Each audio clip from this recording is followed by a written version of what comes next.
The oppressive Virginia humidity hung over Marine Corps Base Quantico like a wet blanket, turning the precision rifle ranges into a shimmering crucible where heat waves danced between the firing line and distant steel targets. 75-year-old Daniel Dan Crawford pushed his range safety cart across the 1,000-yard line, his weathered face carved deep by decades of Virginia summers and experiences that nobody on this range had ever bothered to ask about. The faded red work shirt he wore daily hung loose on his lean frame, the fabric soft from countless washings and permanently darkened by honest sweat stains, paired with blue jeans worn thin at the knees and brown work boots that had lost their shine years ago. His neatly trimmed white beard caught the occasional breeze as he methodically checked target frames and safety barriers with the deliberate precision of a man who understood that lives depended on proper training, even if others saw him as nothing more than the old range safety officer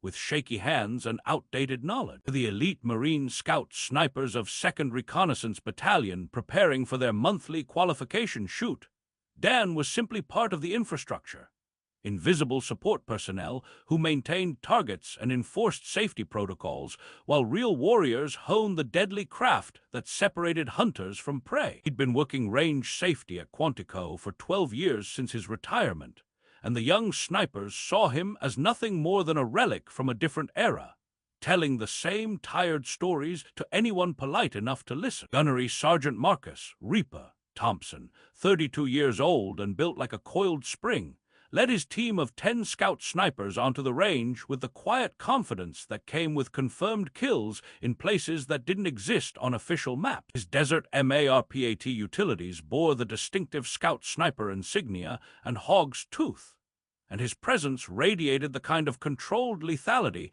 that came with being one of the Marine Corps' most elite marksmen. Around him moved 9 other snipers, their conversation low and professional, discussing ballistic coefficients and atmospheric conditions with the casual precision of men who could thread needles at distances most people couldn't see. The morning had started with cold-bore shots at various distances, the snipers methodically engaging steel targets with their M40A6 rifles. Each shot a symphony of breath control, trigger discipline, and environmental reading. Dan had been performing routine safety checks when he noticed Staff Sergeant Kevin "Ghost" Martinez struggling with his wind call at the 1,000-yard line. The young sniper's Kestrel weather meter showed minimal wind, but his shots were consistently drifting right, his frustration mounting as expensive match ammunition failed to connect with the distant steel. "Staff Sergeant," Dan said quietly, approaching with his clipboard, "you're reading the mirage wrong. See how it's boiling straight up here at the firing line, but flattening out in that draw at 800 yards. You've got a crosswind gradient the electronics can't detect. Compensate for the conditions downrange, not what your instruments show up here." Martinez adjusted his scope settings based on the observation, and his next shot rang the steel with a distinctive clang that echoed across the range. "What the hell do you think you're doing?" Thompson barked, his voice cutting across the firing line with parade ground authority that made every Marine within earshot snap to attention. "Did I ask for shooting advice from some civilian range safety officer?" The assembled snipers turned to watch, their faces showing casual amusement mixed with professional annoyance at the interruption. Sergeant First Class Danny Longshot Williams stepped forward with obvious condescension, his ghillie suit draped over his shoulders like a badge of elite status. "What would a clipboard warrior know about precision shooting at 1,000 yards? You probably learned about sniping from watching old war movies." The mockery grew sharper as more snipers gathered around the confrontation. "Hey, Dan!" called out Staff Sergeant Jake Hawkeye Chen, grinning maliciously. "Tell us about your sniper days. I bet you've got some great stories about shooting Germans with iron sights and Kentucky windage." Dan's steel-gray eyes remained calm, his weathered hands steady on his clipboard despite their slight tremor. The Virginia heat pressed down on his faded red work shirt, sweat darkening the collar, but his voice stayed steady. "Just trying to help, Gunny," he replied quietly, his voice a low gravel rumble weathered by decades of use. "That mirage gradient can fool you if you're not reading the full trace of the bullet path. Computers don't have eyes." The harassment escalated dramatically as Gunnery Sergeant Thompson decided to turn precision rifle qualification into public entertainment at Dan's expense. Word spread quickly across the range complex that the old range safety officer was offering expert advice to scout snipers, and soon a crowd of Marines from adjacent ranges had gathered like predators sensing weakness. "Listen up, everyone," Thompson announced, his voice carrying across the scorching firing line with theatrical authority. "Our resident ballistics expert here has been dropping hints about his sniper experience for months. Time to put up or shut up, old man." Staff Sergeant Martinez, eager to deflect attention from his earlier struggles with wind calls, pulled out his phone and framed Dan in the screen with obvious malicious intent. "This is perfect content," he announced to his growing audience of nearly 20 Marines. "Some confused old range safety guy trying to lecture actual scout snipers about precision shooting. My followers are gonna eat this up." The laughter was sharp and cruel, echoing off the concrete firing positions and distant steel targets. Dan remained calm beside his safety cart, his weathered hands continuing their methodical work despite the verbal bombardment. His steel-gray eyes held that same unsettling depth that had unnerved better marksmen than these boys. The oppressive Virginia humidity seemed to intensify around his faded red work shirt, sweat darkening the collar, but his voice stayed steady as he examined the wind flags downrange with practiced precision. The breaking point came when Captain Michael "Deadeye" Harrison, the scout sniper platoon commander, arrived to observe his Marines' qualification shoot. Instead of dispersing the crowd, he decided to join the entertainment. "What's the commotion, Gunny?" he asked, his voice carrying the authority of command and the casual cruelty of someone who had never learned to respect experience over credentials. "Sir, our range safety officer here has been sharing his combat shooting experiences," Thompson explained with theatrical reverence. "Apparently, he was some kind of elite sniper back in the day, knows more about reading atmospheric conditions than orchestral weather meters and ballistic computers. We're just trying to learn from his vast tactical expertise." The sarcasm was thick enough to cut with a crowbar. Harrison's eyes lit up with malicious amusement. "Is that so? Well, Dan, as an actual scout sniper officer with confirmed kills in 2 theaters and a distinguished marksman badge, I'm always interested in learning from experienced marksmen. What was your MOS, your confirmed count? Or is this just another case of stolen valor from someone who probably never fired a shot in anger?" The accusation hung in the superheated air like mirage from the distant target boom. Dan's jaw tightened almost imperceptibly, but he maintained his composure. "That mirage gradient at 800 yards is creating a localized wind acceleration zone, Captain," he said quietly, pointing to the subtle heat shimmer patterns downrange. "Your kestrel reads conditions here at the firing line, but the bullet travels through different atmospheric layers. The draw funnels air differently than the computer algorithms assume." Thompson's face flushed with indignation at what he perceived as continued insubordination. "Localized acceleration zone. Listen, old man, this equipment was calibrated by Marine Corps ballistics experts less than 24 hours ago. Are you seriously suggesting you can spot atmospheric anomalies that trained professionals and $5,000 sensors missed?" He gestured dismissively at Dan's weathered hands. "With those shaky fingers and your ancient eyesight." Sergeant Williams joined the assault, grinning maliciously. "Yeah, what's next? Gonna tell us about your buddy Carlos Hathcock? Maybe share some stories about shooting Charlie at impossible ranges with iron sights and Kentucky windage?" The comment drew fresh waves of laughter from the assembled Marines, their phones now openly recording what they saw as prime social media content. The sound of rifle fire and cruel laughter began to warp and fade around Dan, replaced by the humid buzz of jungle insects and the terrifying silence that preceded death in the green hell of Southeast Asia. The scorching Virginia range dissolved into the suffocating vegetation of the Shau Valley, where the stakes of wind reading weren't embarrassment, but survival. It was February 1969, and Lance Corporal Daniel Crawford was lying in a hide position overlooking a trail junction deep in enemy territory, his Remington M40 rifle steady on its bipod. His spotter, a kid from Tennessee named Bobby Hayes, was beside him, reading atmospheric conditions through the spotting scope.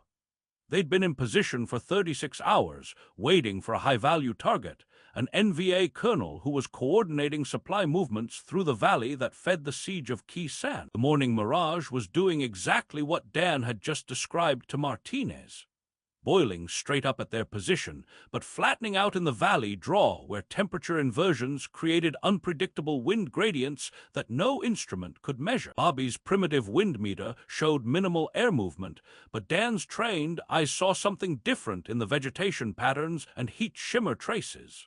"Wind call, Dan," Bobby whispered, his young voice tight with the tension of a shot that could change the course of operations throughout I-Corps.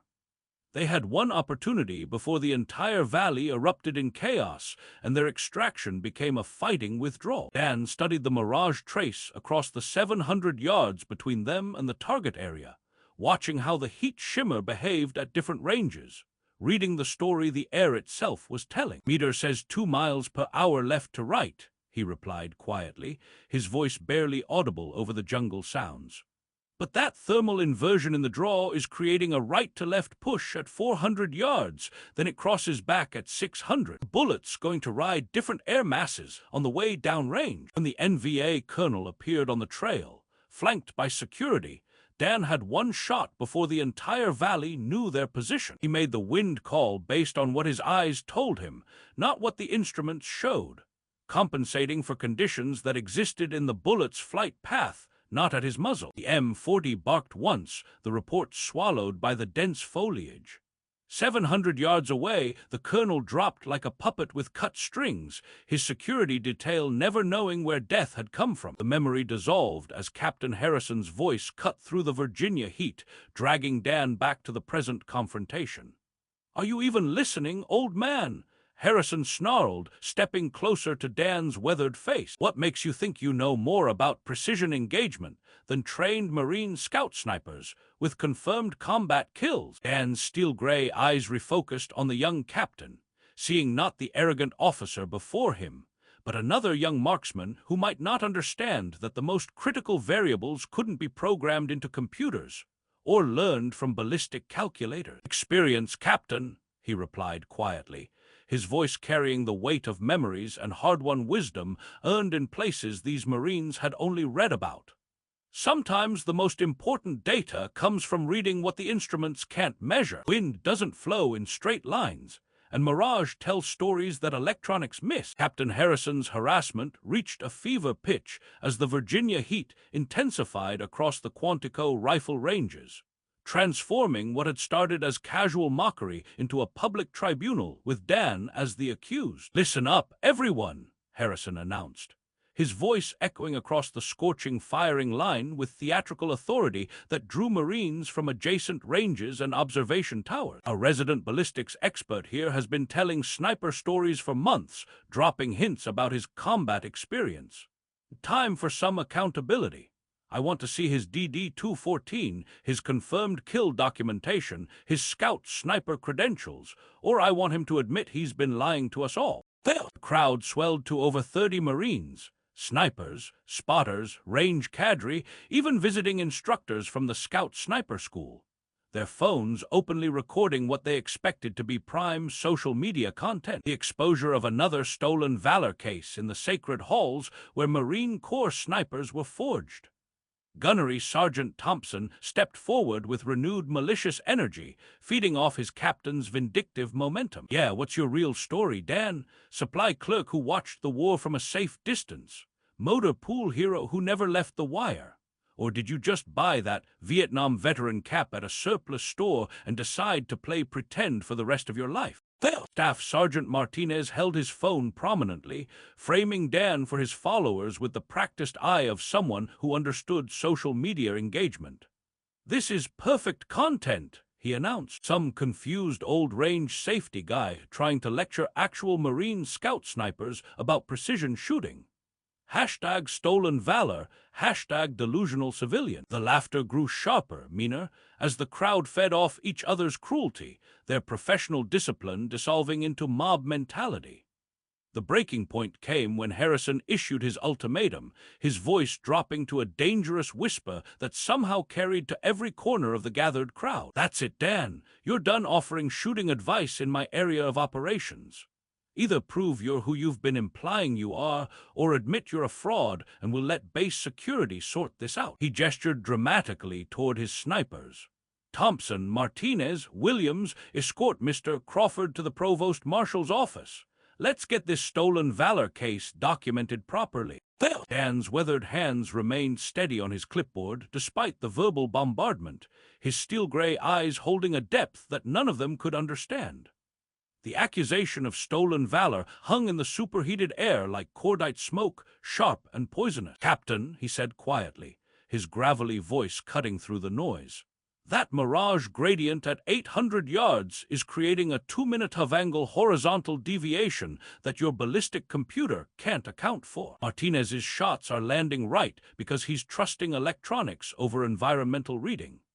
The bullet travels through different air masses downrange. Thermal inversions in that draw create wind gradients that no kestrel meter can detect from the firing line." The specific technical terminology and tactical precision of his response sent a chill through Master Gunnery Sergeant Robert Legend Morrison, who had been watching the spectacle from the 1,000-yard observation tower with growing recognition. At 54, with 32 years as a Marine scout sniper, Morrison was a living institution within the sniper community.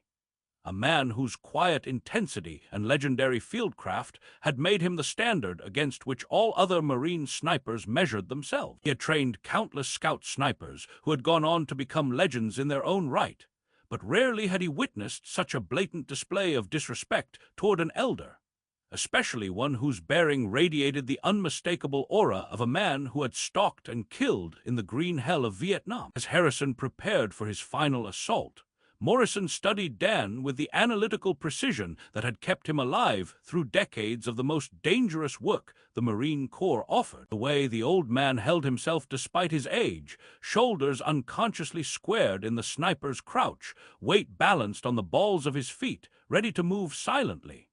The controlled breathing under extreme pressure, the eyes that seemed to catalog every detail of the range environment while processing crowd dynamics. Most telling were the faint scars around his trigger finger and the barely visible marks on his cheekbone where a rifle scope had cut deep during hard recoil, the signature injuries of a man who had spent thousands of hours behind precision weapons. The recognition hit Morrison like a physical blow.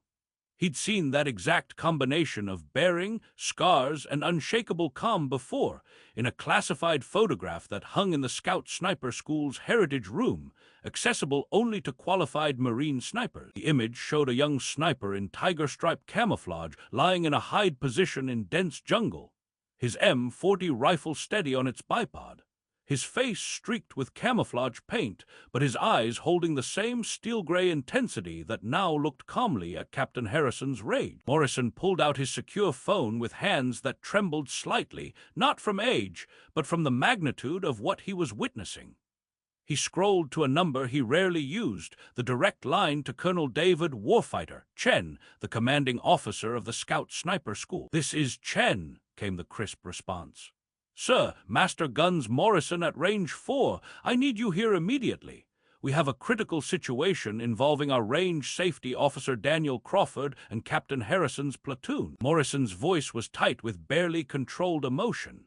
"Sir, I believe Daniel Crawford is Lance Corporal Daniel Ghost Crawford, 1st Marine Division Scout Sniper Platoon, Vietnam." The silence on the other end was immediate and absolute. Every Marine scout sniper knew that the Vietnam-era sniper platoons were legends, the men who had pioneered modern Marine Corps sniper doctrine in the bloodiest proving ground imaginable, operating in conditions that made current combat deployments look like training exercises. "Are you certain, Master Guns?" Chen's voice had lost all traces of casual conversation, replaced by the sharp focus of a commander facing a crisis. "The scars match the Heritage Room photograph, sir. The bearing, the way he's reading atmospheric conditions that our best equipment can't detect. The specific technical knowledge of ballistics that only comes from thousands of rounds downrange under combat conditions," Morrison replied, watching as Harrison prepared to physically escort Dan from the range. "Sir, if I'm right about who this man is, what's happening here isn't just disrespectful. It's a desecration of everything we stand for as Marine snipers." Meanwhile, Chief Warrant Officer Sarah Hawkeye Rodriguez, the senior marksmanship instructor at the Scout Sniper School, had been observing from the range control tower with growing alarm. Her 15 years as a Marine sniper had taught her to recognize the signs of true fieldcraft expertise, and she pulled out her military phone to dial the Weapons Training Battalion Sergeant Major. "Sergeant Major, this is Rodriguez at the rifle ranges. We've got a situation with a civilian range safety officer named Daniel Crawford. Sir, I think this might be the Crawford, the ghost from Vietnam." In his office, Colonel Chen was already accessing restricted databases, his fingers flying across the keyboard. The personnel system showed only basic civilian employment records, but when he accessed the classified Scout Sniper historical archives, the screen populated with a service record that made his blood run cold. Navy Cross, LCPL Daniel R. CRAWFORD, 1 ST Marine Division Scout Sniper Platoon, RVN. The citation read, "Conducted solo, stalks deep into enemy-controlled territory, eliminating high-value targets at extreme ranges under the most adverse conditions. Credited with 73 confirmed kills during his tour." His innovations in fieldcraft and atmospheric reading became foundational doctrine for Marine Corps Scout snipers. The recognition chain was now racing through the highest levels of Marine Corps Base Quantico, carried by Scout snipers who understood that Harrison was about to commit an act of sacrilege against one of the most legendary marksmen in Marine Corps history. Phones rang in offices throughout the Scout Sniper School, awakening memories of heroes thought lost to time and setting in motion a response that would forever change how the young snipers viewed the difference between modern technology and the hard-won wisdom, earned through blood, patience, and the kind of fieldcraft that couldn't be taught in classrooms or programmed into ballistic computers. The oppressive Virginia humidity pressed down on the Quantico rifle ranges like a physical weight. But the sound that suddenly cut through the crack of distant rifle fire wasn't the usual background noise of training. A convoy of 3 black SUVs bearing Marine Corps Scout Sniper School plates roared to a synchronized halt behind the firing line, followed by the commanding officer's staff car flying the distinctive scarlet pennant that made every Marine on the base snap to attention. The vehicle's doors opened in perfect military precision, disgorging a collection of senior officers whose combined presence radiated an authority that could silence an entire weapons battalion. Colonel David Warfighter Chen emerged first, his Desert MARPAT utilities immaculate despite the urgency of his arrival. At 52, Chen was a living legend within the Marine Scout Sniper community. Lean, gray-haired, with steel-blue eyes that had acquired targets in every major conflict since Desert Storm. His chest bore ribbons from operations that officially never happened, including the Navy Cross and multiple Bronze Stars with combat distinguishing devices. Behind him stepped Master Gunnery Sergeant Robert Legend Morrison, his presence like a physical force. Weathered face of a man who had spent 3 decades perfecting the deadly art of precision fire, and Chief Warrant Officer Rodriguez, both radiating the same iron discipline that came with decades of stalking and shooting in the world's most dangerous places. The assembled Marines on the firing line snapped to rigid attention in uneven waves as the command element approached, their earlier mockery and laughter dying instantly. Captain Harrison froze mid-gesture, his hand still pointing toward Dan in accusation, the color draining from his face as he realized the magnitude of command attention now focused on his harassment of the old range safety officer. The phones that had been recording Dan's supposed humiliation were hastily pocketed, replaced by the cold realization that their casual cruelty had somehow reached the highest levels of Marine Corps Sniper Command. Colonel Chen didn't look at them first.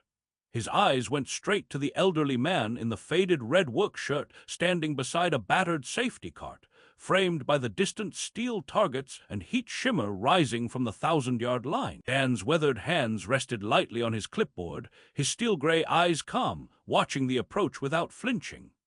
For a long heartbeat, the crack of distant rifle fire seemed to fade, leaving only the sound of boots on sun-baked concrete and the whisper of wind through the range flag. The colonel stopped directly in front of Dan, close enough to see the faint trigger finger scars on his right hand, the scope-cut mark on his cheekbone, the slight tremor in his fingers that somehow hadn't affected a single wind call he'd made all morning. When he spoke, his voice carried easily over the assembled Marines without needing to rise above a controlled command pitch.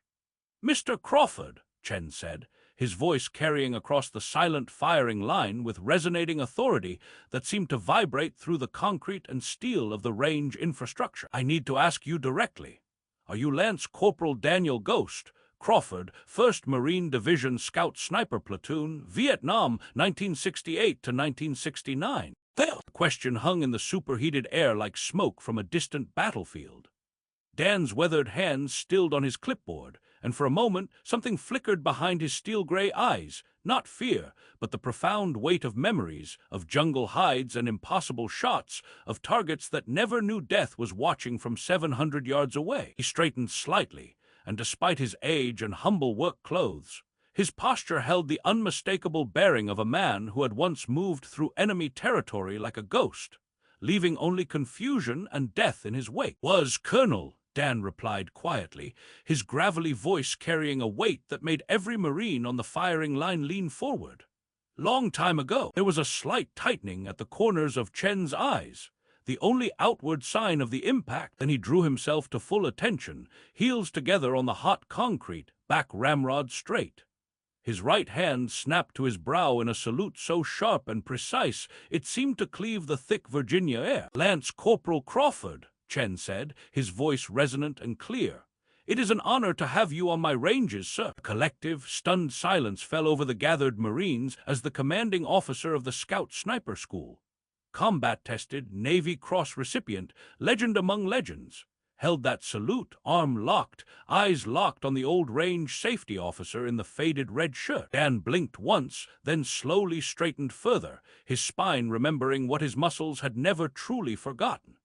His right hand came up, fingers aligned, and he returned the salute with a crispness that did not belong to a man his age. Master Gunnery Sergeant Morrison mirrored the colonel a heartbeat later, his own salute snapping up with equal precision. Down the line, several senior Scout Sniper instructors who understood exactly what they were seeing found their hands rising in unconscious respect. When Chen finally lowered his hand, he turned in one smooth motion to face his Marines. His voice, when he spoke, was no longer merely controlled.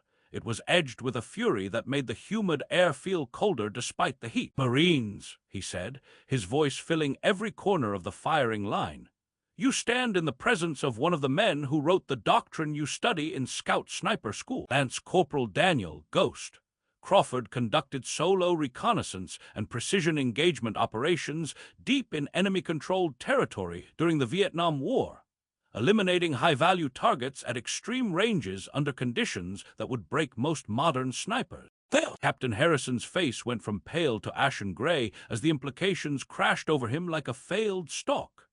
The man he'd been calling a fraud, accusing of stolen valor, threatening with arrest. He was a living legend of Marine Corps Scout Sniper operations. "In February 1969, Chen continued, his voice ringing with pride and barely contained rage. Then Lance Corporal Crawford conducted a 7-day solo stalk through enemy-controlled territory in the A Shao Valley to eliminate an NVA colonel who was coordinating supply operations that threatened Marine positions throughout I Corps. Operating alone, with no support and minimal supplies, he successfully engaged and eliminated the target at 700 yards under adverse atmospheric conditions, then conducted a 3-day evasion through hostile territory to reach friendly lines. He took a step toward Harrison and Thompson, his eyes never leaving them. His innovations in reading atmospheric conditions, particularly thermal inversions and mirage gradients that modern instruments cannot detect, became foundational doctrine for Marine Corps Scout Snipers. His techniques for solo stalking and hide construction are still taught at this school. His call sign, Ghost, was earned through 73 confirmed kills conducted under conditions you cannot imagine. No ballistic computers, no kestrel meters, no laser rangefinders. Just fieldcraft, atmospheric reading, and the kind of patience that only comes from knowing one mistake means death. Master Gunnery, Sergeant Morrison's voice came in, low and hard as gravel. For conspicuous gallantry and intrepidity at the risk of his life above and beyond the call of duty, he was awarded the Navy Cross. Enemy forces put a bounty on his head so high they could have bought a truck with it. They never collected because every time they thought they had him located, he would vanish like smoke, leaving nothing but their own dead officers behind. Chen's withering gaze locked onto Captain Harrison. "Captain, is it accurate that you questioned this Marine's sniper credentials? That you accused him of stolen valor in front of your platoon? That you dismissed his atmospheric reading expertise and intended to have him arrested?" Harrison's throat seemed to close. His skin had gone from sunburned red to ashen. "Sir, we didn't. He never said what, Captain?" Chen's voice dropped to something quieter, more dangerous. "That he'd earned the right to read wind conditions you can't see. That he has more confirmed kills than your entire platoon combined. That maybe, just maybe, when a man like that tells you your ballistic computer is missing a thermal inversion gradient, you shut your mouth and listen." The assembled Marines stood frozen, shame and shock mixing in equal measure. The superheated air seemed to crackle with tension as the full weight of Harrison's mistake became clear to everyone on the firing line. He had not just disrespected an elderly civilian. He had committed an act of sacrilege against one of the most legendary scout snipers in Marine Corps history. And every Marine in that crowd now understood the magnitude of his error. The oppressive Virginia humidity seemed to intensify as Colonel Chen gestured toward the 1,000-yard firing line, the distant steel targets shimmering in the heat like mirages from a different war. "Lance Corporal Crawford," he said with profound respect, his voice carrying across the silent range, "these Marines need to understand what real fieldcraft looks like. Would you honor us by demonstrating what you saw in those atmospheric conditions that our instruments missed?" Dan approached the firing line with the methodical precision that had kept him alive through 7 months of solo operations in enemy territory. His weathered hands steady despite their age-related tremor as he examined the range environment with steel-gray eyes that had catalogued death from impossible distances. The assembled crowd of over 40 Marines formed a reverent semicircle around the firing position, their earlier mockery replaced by hushed anticipation as they watched the old range safety officer transform from humble support staff into master instructor. "The problem isn't your equipment or your training," Dan said quietly, his gravelly voice filling the silence as he knelt beside Staff Sergeant Martinez's shooting position. "You're trusting instruments that only measure conditions at your muzzle, but the bullet travels through different air masses on its way to the target." He pointed downrange toward the subtle heat shimmer patterns. "See how the mirage boils straight up here at the firing line? That's what your kestrel reads. But watch the trace at 800 yards. See how it flattens out in that draw? That's a thermal inversion, creating a localized wind gradient your computer can't detect." Master Gunnery Sergeant Morrison positioned a high-powered spotting scope to observe the exact conditions Dan described. His weathered face showed growing recognition as he studied the atmospheric patterns through the glass. "There's a complete wind reversal in that depression," he breathed. "The mirage is flowing in opposite directions at different ranges." Dan nodded, reaching for Martinez's M40A6 rifle. "Give me your weapon, son." As he settled into the prone position behind the rifle, his body seemed to merge with the equipment in a way that spoke of thousands of hours of intimate familiarity. He didn't consult the ballistic computer or weather meter. Instead, he spent long moments reading the mirage through the scope, studying vegetation movement at different ranges, interpreting the story the air itself was telling. 2 minutes left windage for the thermal layer, Dan murmured, adjusting the turret with practiced ease. "Hold for density change at 800 yards. His breathing slowed, became controlled, and for a moment the 75-year-old range safety officer disappeared, replaced by the ghost who had stalked through Vietnamese jungles with death in his crosshairs. The rifle cracked once. A heartbeat later, the distinctive clang of lead-striking steel echoed back from the 1,000-yard line.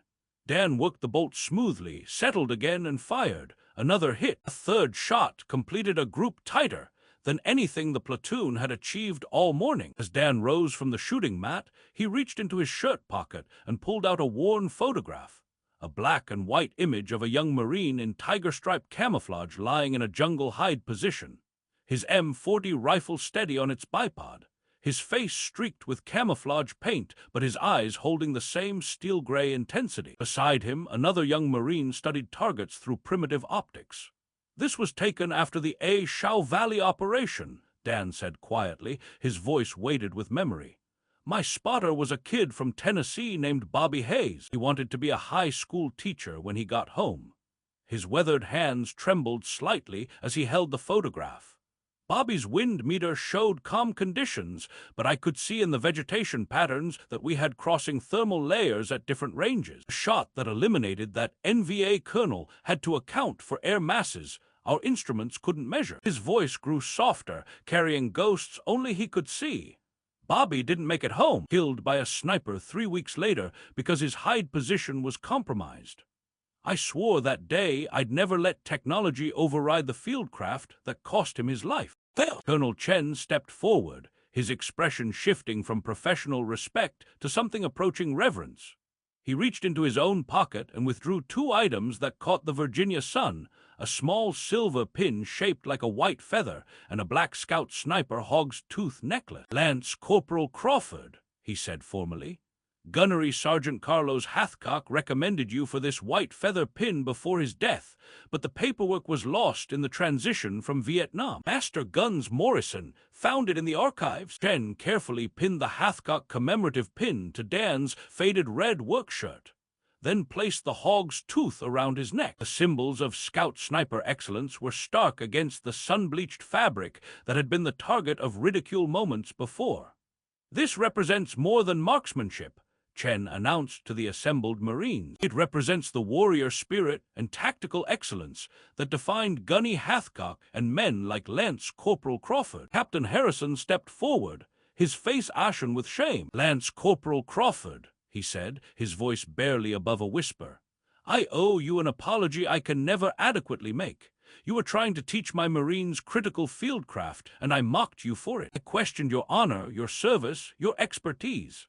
There are no words sufficient for what I've done." Dan looked at the young captain, seeing not the arrogant officer who had tormented him, but another Marine learning hard lessons about humility. "Captain," he said gently, "you were trying to protect Scout sniper standards. You just forgot that real expertise doesn't always announce itself with credentials. The wind doesn't care about your rank. It only responds to those who know how to listen." Colonel Chen's voice carried across the firing line with absolute authority. "Effective immediately, Lance Corporal Crawford will serve as our senior Scout Sniper Heritage Advisor. His primary duty will be establishing the Crawford Protocol, integrating traditional fieldcraft with modern technology. Every Marine at this school will learn that instruments are tools, but the sniper's greatest asset is reading what machines cannot measure." Dan nodded slowly, his weathered features showing quiet satisfaction. "I'd be honored, Colonel, but I still want to keep my range safety duties. There's something about maintaining the ranges where these Marines train, making sure everything's ready when it matters. That's important work, too." The transformation that followed was gradual but profound. Harrison, facing career consequences, was reassigned to the Scout Sniper School instructor cadre, where he became Dan's most dedicated student. The captain who had once mocked the old range safety officer now began every atmospheric conditions class with the same sentence. "A range safety officer taught me this the hard way." Within weeks, Crawford corrections became standard terminology, small adjustments based on environmental observation rather than computer calculations. Every Friday afternoon, the Scout Sniper Heritage Room filled with Marines as Dan, still in his faded red work shirt and worn boots, shared stories not of personal glory, but of young snipers who had trusted their lives to patience and fieldcraft. The casual disrespect that had once characterized interactions with the old range safety officer was replaced by respectful greetings of "Good morning, Ghost," and the understanding that the greatest expertise often walks among us in work clothes. asking for nothing more than the chance to honor the memory of those who never made it home. 6 months later, during a pre-deployment workup, a young scout sniper fresh from the school noticed Dan quietly observing from the 1,000-yard tower. "Colonel," he asked Chen, "why is the range safety officer in our final evaluation?" The room fell silent. Every veteran of that scorching morning turned to stare at the young Marine with expressions of disbelief. Chen smiled grimly. "Because, Marine, before any of us were here, men like him were reading atmospheric conditions that our best instruments still can't detect. And because everyone at this school shoots in the shadow of what men like him already paid for in blood and patience." After the evaluation, the young Marine found his way to Dan's observation post, where the old sniper sat alone, looking at his Navy Cross citation now properly displayed beside the Hathcock pin and hog's tooth, not prominently, but where he could remember the weight of the promise he'd made to Bobby Hayes. "Lance Corporal Crawford," the Marine asked quietly, "Sir, could you teach me about reading mirage?" Dan looked at him, then at the white feather pin that represented a brotherhood forged in jungle hides and impossible shots, and finally back to the young sniper. He patted the chair beside his desk. "Sit down, son," he said. "It's not really about the mirage. It's about the Marines who trust you to read it right. But I'll tell you what I remember about keeping that promise." And in that quiet observation tower, as Virginia rain began its evening rhythm against the windows, another link was forged in a chain stretching back through the jungles of Vietnam, through long stalks and patient waits, through the ghosts of snipers who had lain in the mud trusting someone else to read the wind correctly. A chain of marksmen who understood that true precision doesn't announce itself with advanced technology. It endures humbly in faded red shirts and ranged towers, waiting for someone worthy to ask the right questions and listen to the answers that keep the next generation of scout snipers alive. Dan Crawford continued his quiet service, but now he worked among Marines who understood that legends don't always live in museums or award ceremonies. Sometimes they check target frames and maintain range facilities, carrying a lifetime of hard-won knowledge and the profound responsibility of keeping faith with those who had trusted their lives to his steady aim and never made it home to tell their own story. The call sign Ghost lived on, not in the sterile pages of military history, but in the humble service of an old man who still moved through rifle ranges honoring the memory of Marines who had stalked beside him through green hell, and earned the right to be remembered by someone who understood the true weight of a white feather earned in blood, patience, and the kind of fieldcraft that no computer could ever replicate.